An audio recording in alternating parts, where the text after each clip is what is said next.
First of all Sanjeevini hospital ಒಂದು ರೀತಿಯಲ್ಲಿ bogus hospital.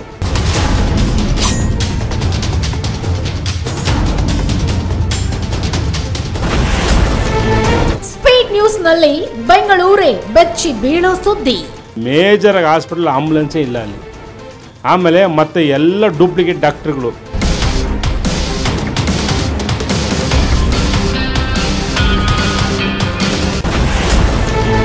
ಆರೋಗ್ಯ ಸಚಿವರು ಅಧಿಕಾರಿಗಳು ನೋಡ್ಲೇಬೇಕಾದ ಸ್ಟೋರಿ ಇದು. ಸಂಜೀವಿನಿ ಗ್ಲೋಬಲ್ ಆಸ್ಪತ್ರೆಯ ಮಹಾ ಕರ್ಮಕಾಂಡ.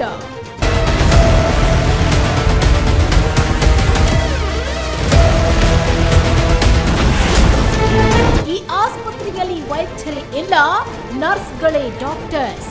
ಯಾರು MBBS ಸ್ಟೂಡೆಂಟ್ ಇರ್ತಾರೋ ಟ್ರೈನಿಂಗು ಅವ್ರನ್ನ ಕರ್ಕೊಂಬರೋದು, ಸುಮ್ಮನೆ ಯಾವುದೋ ಪೇಷಂಟ್ಗೆ ಏನೇನು ಇಂಜೆಕ್ಷನ್ ಕೊಡೋದು, ಅದು ರಿಯಾಕ್ಟ್ ಆಗೋದು, ಆ ಥರ ಸುಮಾರು ಜನ ಸತ್ತಿದ್ದಾರೆ ಹಾಸ್ಪಿಟ್ಲಲ್ಲಿ.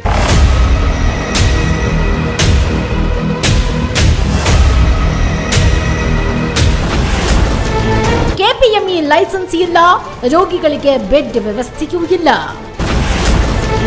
ಕಾಸು ಕೊಟ್ರೆ ಸಿಗುತ್ತೆ ಮೆಡಿಕಲ್ ಫೀಸ್ ಸರ್ಟಿಫಿಕೇಟ್ಸ್. ಎಲ್ಲಿ MBBS ಡಾಕ್ಟ್ರಿಗೆ ನಾವು ಜಾಸ್ತಿ ಸ್ಯಾಲ್ರಿ ಕೊಡ್ಬೇಕಂದ್ಬಿಟ್ಟು ನರ್ಸ್ ಕೈಯಲ್ಲಿ ಮೆಡಿಸಿನ್ ಬರ್ಸೋದು, ಇಂಜೆಕ್ಷನ್ ಹಾಕೋದು. ಆಮೇಲೆ ಒಂದು ಉದಾಹರಣೆ ಕೊಡ್ತಾರೆ, ಸರ್ ಡಾಕ್ಟ್ರು ಅಲ್ಲಿ ರೆಸ್ಟಲ್ಲಿದ್ದಾರೆ, ನಾವು ಡಾಕ್ಟ್ರು ಕಾಲ್ ಮಾಡಿ ಅವ್ರು ಹೇಳಿದ್ನ ನಾವು ಇಂಜೆಕ್ಷನ್ ಕೊಟ್ಟಿದ್ದೀವಿ ಅಂತ. ರಿಯಲ್ ಎಸ್ಟೇಟ್ ಆಫೀಸ್ ಆಗಿದೆ ಆಸ್ಪತ್ರೆಯ 2ನೇ ಫ್ಲೋರ್.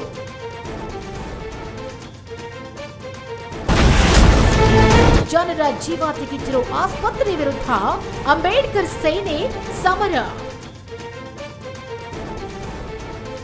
ಈ ಸಂಜೀವಿನಿ ಹಾಸ್ಪಿಟಲ್ ಇಮ್ಮಿಡಿಯೇಟ್ ಕ್ಲೋಸ್ ಮಾಡಬೇಕು, ಇಲ್ಲಾಂದ್ರೆ ಅಂಬೇಡ್ಕರ್ ಸೇನೆ ಉಗ್ರ ಹೋರಾಟ ಮಾಡ್ತೀವಿ.